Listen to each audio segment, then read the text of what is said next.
Hey, what's up? We're Theory of a Deadman, and you are watching our hard drive Ask Anything chat.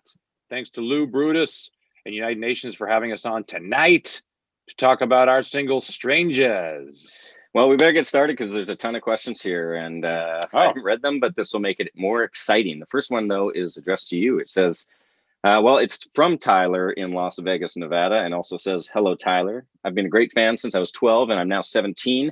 I've listened to all of your music you've created. My question is, what's your personal opinion on people wanting to, and I quote, be just like you?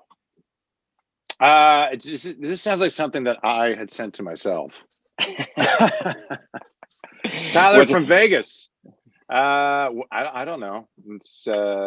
It's not a question I get asked a lot. If it's about the hair, go for it. The more people I see with my hairdo, the more people that I can tell that I invented it, which obviously isn't true. But yeah, I don't know. I guess take it as a compliment. Yeah. So, question number 2. What do we got? Patricia from Sheridan, Wyoming. Yeah. Are you going to change your concert dates again? Question mark, question mark. It's like, I know how she feels. Yeah, is this just to us or is this to every band on Earth right now?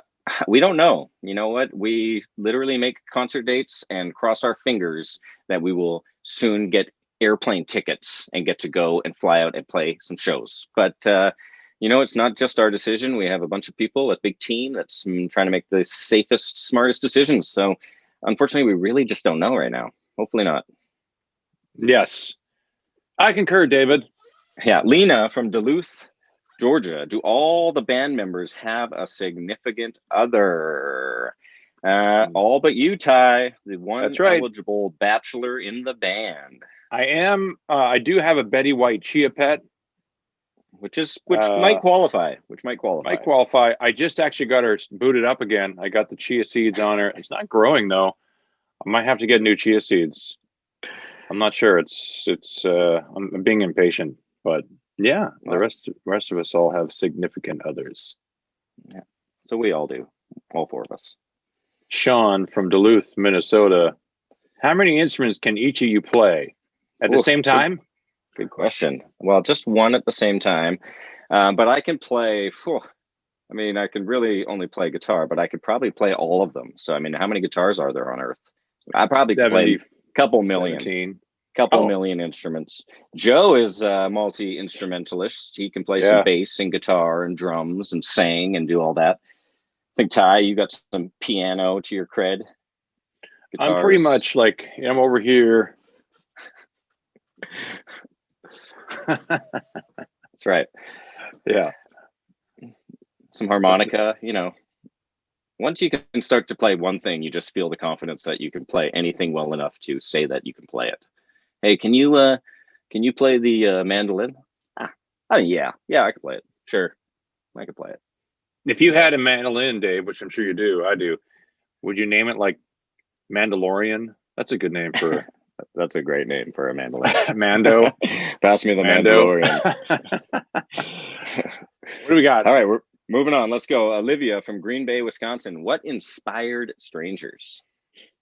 That's a good one. That's I think with social media and a lot of stuff going on where people are just sometimes I go on Instagram or YouTube and I don't know about you, Dave, but I'll just read the comments because people just get in there and start fighting strangers. They're just like, oh yeah, well, good luck with that, loser. Oh yeah, I checked out your profile. Oh yeah, nice haircut, buddy.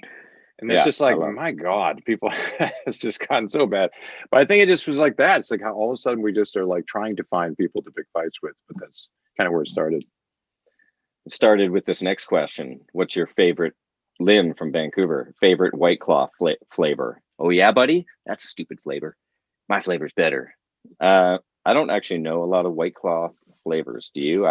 Lime? Is there a lime? I'd probably go with something lime. I've never drank a White Claw. Is that sacrilege? I don't know. I don't even know what it tastes like. I have some in my garage right now. I picked them up when my in-laws came into town. My mother-in-law likes to drink them, so I make sure that I got some when they come into town. I was going to say, I actually like the Killcliff. Oh, good call. I was going to say, Lynn, I'll try out a few tonight and let you know. There you go. Where are we at? I don't know. We're at Lena from Winnipeg, Manitoba. Your favorite Canadian candy? Just pick one? Are you kidding me? All right, tough call, but I got to go Old Dutch ketchup chips, and I don't know if that even suffices as candy because it's not really sweet, but oh, they're just so good, and I miss them. Mine is going to be, it's a toss up between coffee crisp, which how does America not have coffee flavored? It's so good candy. Like, come on. Or in Smarties. Oh, Canada Smarties. Yeah, they have different Smarties. Like if you buy Smarties in the States, they're completely different. The Smarties in Canada are like M&Ms, but they're so sweet and they literally can feel your teeth rotting. There's so much and sugar. they make you smarter. I suppose, yes. Hank from Clarkson, Michigan. How has the pandemic affected your mental health? Has it been a reflective and healing period, or has the uncertainty brought some challenges? Hank with the heavy question. Here we go. That's a great question because man, he nailed it. No, it's not. There has been some reflective time, but I don't need a lot of time to reflect. I stare at myself in the mirror every day and go, "What the hell's happening?"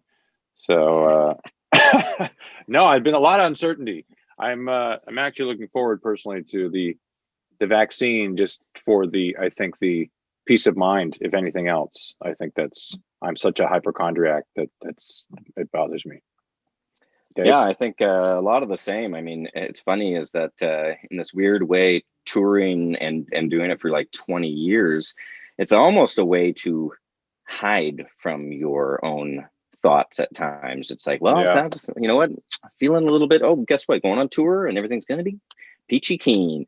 So it's been like almost like you have to deal with things. So it's been tough, I think. Personally, I found it's been really difficult to navigate. You know, you're so used to just playing music for people and being around the guys, you know, the band guys that we've been around, you know, more than anybody, our own families.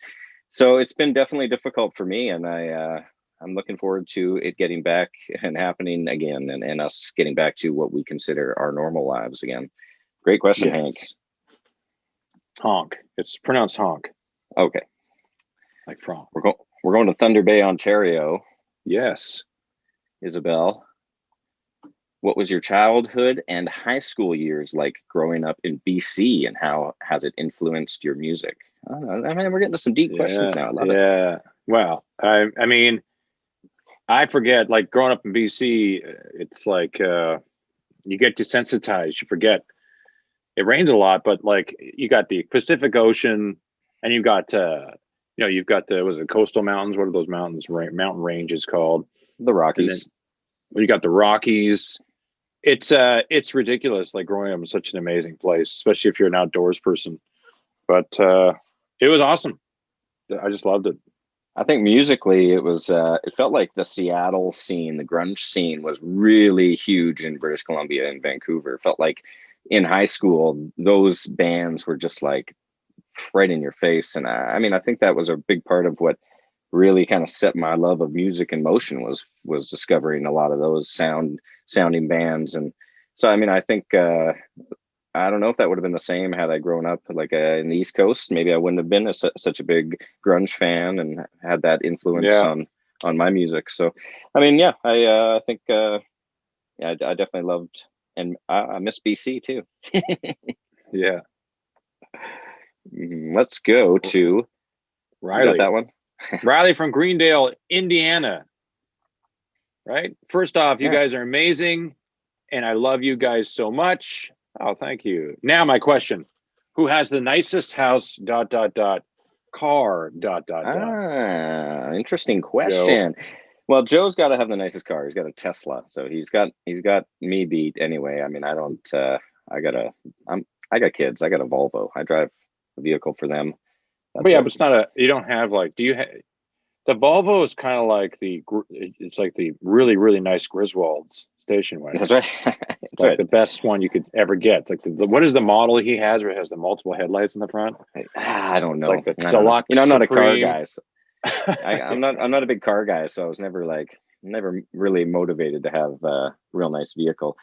House, I don't know either. I mean, none of us have like huge mansions or anything. We all live in like Regular pretty homes. modest houses. Yeah, I mean, Joe lives. I've never been to Joe's place, but I think he lives in like a really badass place. Like yeah. anyone talk to, where's Joe live? I lives in Lake Las Vegas. They're like, oh, that's a really nice area. We should just like, give yeah. this one to Joe. I think this is a Joe. Joe in both Joe cases. lives in a castle and he has a By moat. consensus. I'll do a Penny right, from Carbondale, Illinois. What's your definition of rock star? I like this because a lot of people say that to me all the time. Yeah, you're a rock star. It's like, well, yeah, I just had to explain to you for a minute who I was. My definition of a rock star is not having to be introduced, not having somebody have to be told who you are. If you're a rock star, it's like, hey, Dad. Whoa, hey, Dad, look over there. That's what, Slash? Yeah. Even my dad knows who Slash is. Steven Tyler. My dad would be like, yeah, from Aerosmith. Yeah, that's a rock star. That's right. Household name. Siri from Minneapolis, Minnesota. Who in the band do you think would be a bad date and why? Me. Why? It'd be a terrible date. I don't know. I'm not. You'd be good. Joe would be good. Joe would be great because Joe is a foodie. Because you go on a date. Great conversationalist. Yeah, you go on a date. You're gonna go out to eat. Joe is a foodie. He knows so much about food. He likes wine. He can talk about all. Me, I'd be like, so. I don't know what to say right now.